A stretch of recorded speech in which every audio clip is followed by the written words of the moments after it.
Today's video is a heads up for something big. Nintendo Switch 2 drops on the 5th and I'm diving in day one. What's new, what's better, what's just hype? And we're going to answer those big questions. What can the Switch 2 actually do? How does it stack up against the OLED model? Do the Joy-Cons feel better? Are they more responsive? And the Pro Controller, is it finally everything we've been asking for? Especially that D-pad? Seriously, nobody's talking about that D-pad, but I will be in detail. I'll also be testing out some Switch 1 games that run on the new hardware, both before and after patches. We're talking about Breath of the Wild, Tears of the Kingdom, Link to the Past, Echoes of Wisdom, and even performance-push titles like Pokemon Scarlet and Violet, which are getting free performance updates. And the other ones I mentioned before earlier also had performance issues, but you know what I mean. These titles really struggled on the original Switch, and we're going to see if the Switch 2 fixes that completely. But if you're new here, be sure to like, share, and subscribe, and hit that bell notification icon so you don't miss out on future content. Also, I'll be going hands-on with accessories like the Killswitch case by Dbrand that I pre-ordered. My friend's rocking a different brand, so we'll compare build quality, grip, dockability, and whether they're worth your money. That way you can decide what fits your setup best. Now, what makes this case stand out aside from that signature Dbrand industrial look is its smart modular design.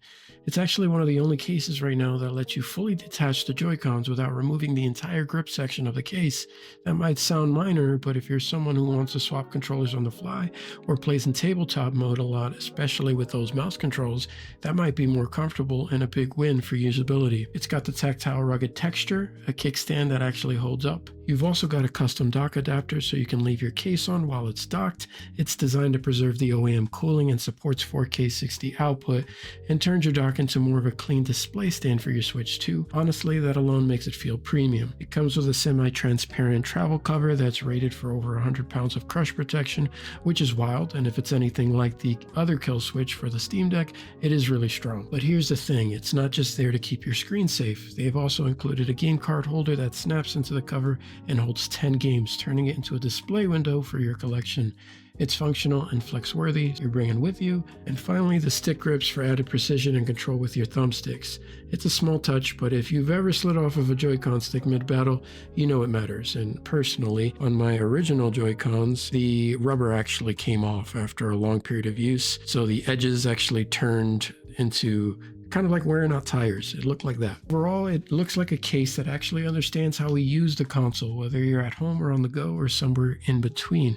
I can personally say with the Killswitch for my Steam Deck, it is very top quality. It's even made out of this material that kind of feels like sandpaper, but not sandpaper. I don't even know what to call that. It's just very grippy, but in a very comfortable premium way. And you definitely don't have to get all of these added features with the case. All of these should be separate like it was for the Steam Deck, what actual additional accessories you want. So if you just want the case, you can just get that and you'll spend a little less. But if you want to get everything, of course, it's going to add up. But overall, based on what they're selling, I honestly think it's worth it. And having experienced the Killswitch for the Steam Deck, it really, really is a premium quality. I haven't had a game case that felt quite as premium as this one. Now let's talk about the games I'm excited for, because honestly the Switch 2 is shaping up to be so much more than just a next-gen Nintendo console. For starters, Rune Factory Project Azuma has my attention. Farming, adventuring, and now mouse support on a Switch? That's a first, and it tells me that developers are starting to get more creative with the hardware this time around. And I can't forget Mario Kart World. That one has me seriously hyped, but not just because it's Mario Kart. We all love it, but this time they're switching things up in a huge way. We're talking about a fully open world map where you can drive around seamlessly, no loading into tracks, and you just explore, race, and stumble into the wild. There's also knockout mode, which sounds like absolute chaos in the best way. Imagine a free-for-all elimination race where the last card standing wins. That kind of mode is going to be insane with friends or online. People who already tried it said they love it.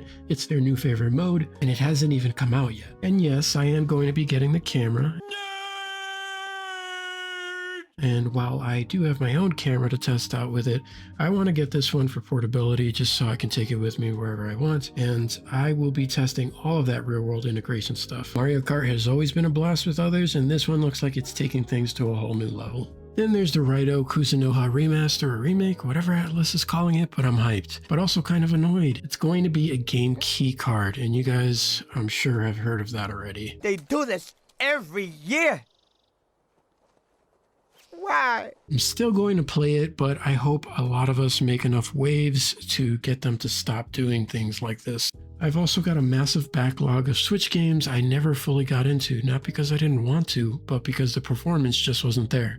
Some games I was dying to love just didn't run smoothly enough to enjoy, so for me, the Switch 2 is kind of like a second chance.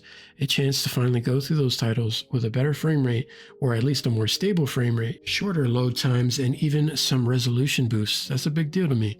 And yes, of course, I'm grabbing the new Donkey Kong game. If it runs well, I'm 100% in.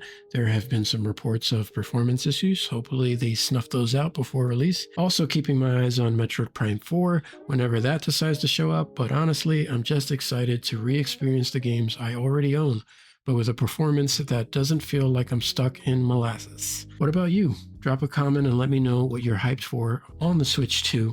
Are you like me and just ready to dive back into your older library with a performance boost and check out the new stuff? Or are you holding out only for brand new games? So leave a comment below. Tell me what you think. Let's have a conversation. I'd love to know. Thank you guys for watching, and whether you're here for reviews, breakdowns, or just vibe with another gamer, I appreciate you being part of the Lunar Arcade. More content is on the way, including my full Dragon Quest HD 2D remake review on the Steam Deck and a deep dive into everything Switch 2 and everything it brings to the table. If that sounds like your kind of thing, like, subscribe, and tap that bell icon so you don't miss what's next. Until then, this is Lunar, signing off.